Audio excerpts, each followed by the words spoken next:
भारत की आज़ादी की लड़ाई में न जाने कितने ही अहम मोड़ आए, लेकिन एक घटना ऐसी थी जिसे अक्सर नज़रअंदाज कर दिया जाता है, पर उसी ने महात्मा गांधी के संघर्ष की दिशा हमेशा के लिए बदल दी। ये कहानी है नील की और उस टर्निंग पॉइंट की जिसने भारत की आज़ादी की नींव रखी। ये शब्द खुद गांधी जी के हैं और वो यहाँ किसी राजनीतिक चाल की बात नहीं कर रहे, नहीं, ये एक पर्सनल ट्रांसफॉर्मेशन की कहानी है। उस एक पल की जब उन्हें एहसास हुआ कि अंग्रेजों को अब भारत छोड़ना ही होगा। इस ऐतिहासिक मोड़ की शुरुआत ये जानकर शायद हैरानी हो, किसी बड़े नेता या आंदोलन से नहीं हुई, बल्कि एक साधारण से जिद्दी किसान की पुकार से हुई। इस पूरी कहानी के हीरो थे राजकुमार शुक्ला, चंपारण के एक गरीब, अनपढ़, बटाईदार किसान। लेकिन उनके पास एक ऐसी चीज थी जो बड़ी बड़ी ताकतों को हिला सकती थी, उनका दृढ़ निश्चय। जब वो 1916 में कांग्रेस के अधिवेशन में पहुंचे तो उन्हें क्या पता था कि गांधी जी से मिलने की एक सलाह भारत का इतिहास बदलने वाली है। शुक्ला की लगन तो देखिए, गजब की थी। गांधी जी के पास और भी कई काम थे, लेकिन शुक्ला ने हार नहीं मानी। वो महीनों तक बिल्कुल एक साये की तरह गांधी जी के पीछे पीछे घूमते रहे। लखनऊ से कानपुर, अहमदाबाद, जहां गांधी जी जाते वो पहुंच जाते। उनकी बस एक ही रट थी, एक तारीख दे दीजिए। आखिरकार उनकी इसी जिद के आगे गांधी जी को झुकना पड़ा और चंपारण आने के लिए हाँ कहनी पड़ी। तो जब गांधी जी बिहार पहुंचे, उन्होंने सीधे झंडे उठाकर विरोध शुरू नहीं किया। नहीं, उनका तरीका बिल्कुल अलग था। किसी भी एक्शन से पहले वो जमीनी हकीकत को, असली प्रॉब्लम को जड़ से समझना चाहते थे। चंपारण की जो समस्या थी ना, उसकी जड़ें एक बहुत ही पुरानी और शोषक सिस्टम में थीं। सोचे, अंग्रेज जमींदार भारतीय किसानों को मजबूर करते थे कि वो अपनी जमीन के 15% हिस्से पर नील उगाएं, और इतना ही नहीं, पूरी की पूरी फसल किराए के तौर पर हड़प लेते थे। ये अन्याय, ये जुल्म न जाने कितनी पीढ़ियों से चला रहा था।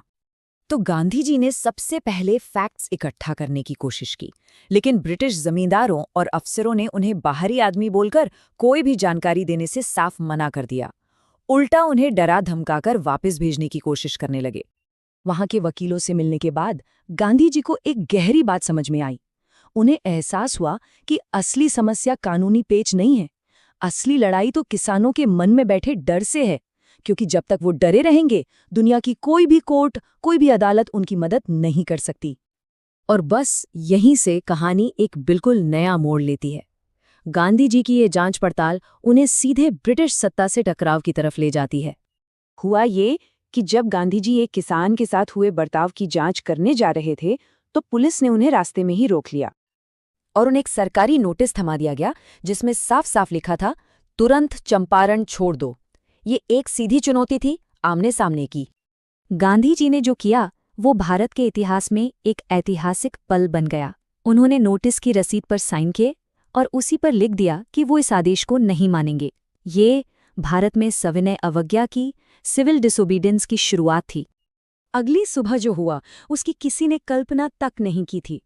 कोर्ट के बाहर हजारों की भीड़, हजारों किसान इकट्ठा हो गए। उन्हें गांधी जी के बारे में ज्यादा कुछ नहीं पता था, बस इतना सुना था कि कोई महात्मा उनकी मदद करने आया है और अब वो मुश्किल में है। ये उनके डर से आज़ादी का पहला, सबसे बड़ा सबूत था। कोर्ट में गांधी जी ने अपनी बात को कर्तव्यों का संघर्ष यानी कॉन्फ्लिक्ट ऑफ ड्यूटीज के रूप में रखा। उन्होंने कहा कि एक तरफ कानून का सम्मान है, तो दूसरी तरफ उनकी अंतरात्मा की आवाज, जो उन्हें इन गरीब किसानों की सेवा करने से रोक नहीं सकती। इस तरह उन्होंने अपनी अवज्ञा को, अपनी नाफरमानी को एक नैतिक कर्तव्य बना दिया। इस अनोखी स्थिति और गांधी जी के तर्क के सामने ब्रिटिश सरकार भी चकरा गई, और फिर वो हुआ जिस पर विश्वास करना मुश्किल था।